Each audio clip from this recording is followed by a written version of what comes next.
Hey guys, hi, welcome back once again. And I know it's been a week that I've not posted any video, and it was primarily because I was trying to create something else and I was trying to work on something else, essentially sand painting, which is to say that I take a canvas and I plaster sand on it, a particular kind of a sand, and after pasting sand on it and once it's dried, I start painting on it. And I had started with this process approximately 5 years back, and I had started with something which was an edible product, or which is an edible product, which is semolina. And as my first attempt, the painting had really come out well, but as it would so happen that it got eaten up, or at least partly eaten up by rodents. And that is when I realized that I could not use something that was edible to paint stuff on, because it's a food item and it can be consumed, which it was consumed. So I went on to experiment with different kinds of sands, or the textures of sands, to further realize that not every kind of sand works, to create this kind of a painting. And that is when I started to understand that even though the essence or the base is the same, but the individuation of the textures of sand is different. So when we say that as humans we are all the same, and at the end of it everything interconnects, which it does, yet the process of individuation is very different. What I can represent or what I think of, which can also be pretty egocentric, is kind of perceived differently by somebody else, is kind of thought of and felt of differently by somebody else. And that, I think, is the process of individuation, which is also the process of becoming more conscious about yourself. And it may be a channel to do that.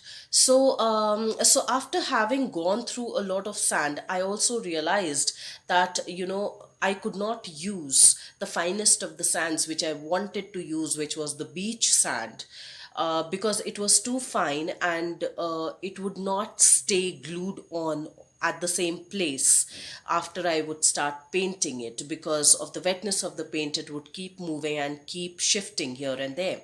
So I had to find this particular kind of a sand which had to be sieved twice and thrice, which is a very taxing and a very time consuming and a very laborious process. And it does take a toll. And after the sand is sieved, that is when I go on to my canvas, wherein I plaster the sand on it, wherein I paste the sand on it, and then I start creating the painting that I wish to create.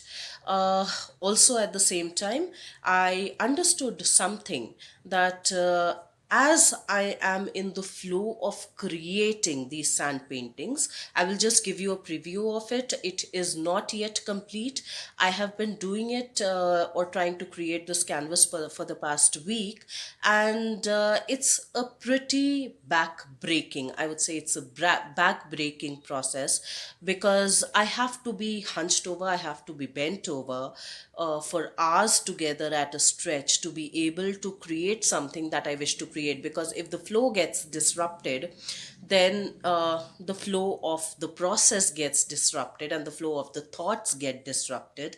So I do it at a stretch for approximately 5 to 6 hours, constantly bent over. But at the same time, like life, we've got to take a step back every single time to review it, to observe it, to understand whether what I am trying to create uh, on the form, as I want to create it, is it in alignment with the thought that I have in my head or in my heart? Is it in alignment with that? So there has to be a breather that has to be taken into consideration, which also means that every time you move 5 steps ahead, as we do in life, we should take a break, take a step back to understand whether are we in alignment with what we are trying to create, with what we are trying to do, with how we are trying to live. And I think art is a beautiful representation of that. And art mimics life in most ways, which is also to say that life mimics art and art mimics life, and it's interconnected and interdependent, and yet it has its own individual essence. So I'll just give you a preview of the painting. It's a pretty big painting. It's the first time that I'm attempting to create such a big canvas, and let's see how it goes and develops further after this.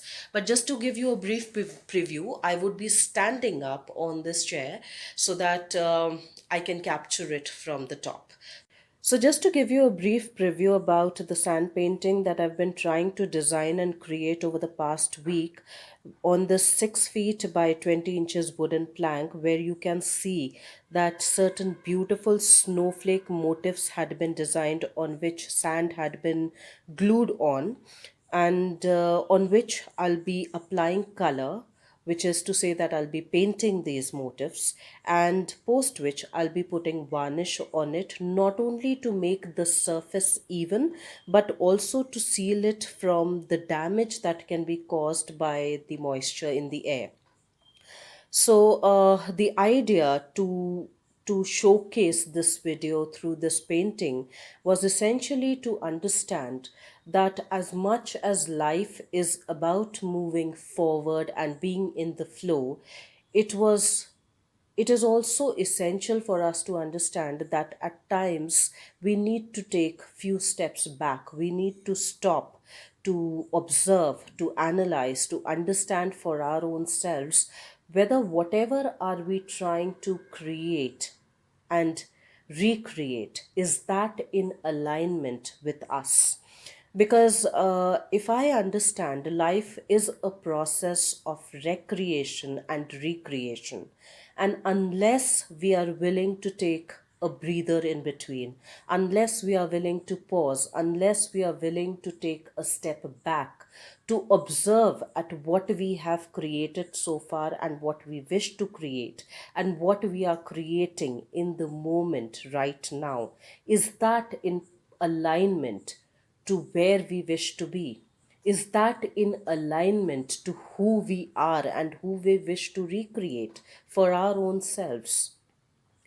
So it is essential to understand this beautiful dance that we call life, wherein there are twists and turns, wherein we will move forward and there will be a few steps wherein we'll need to take step backwards as well, wherein we'll need to twirl and take a bow as well.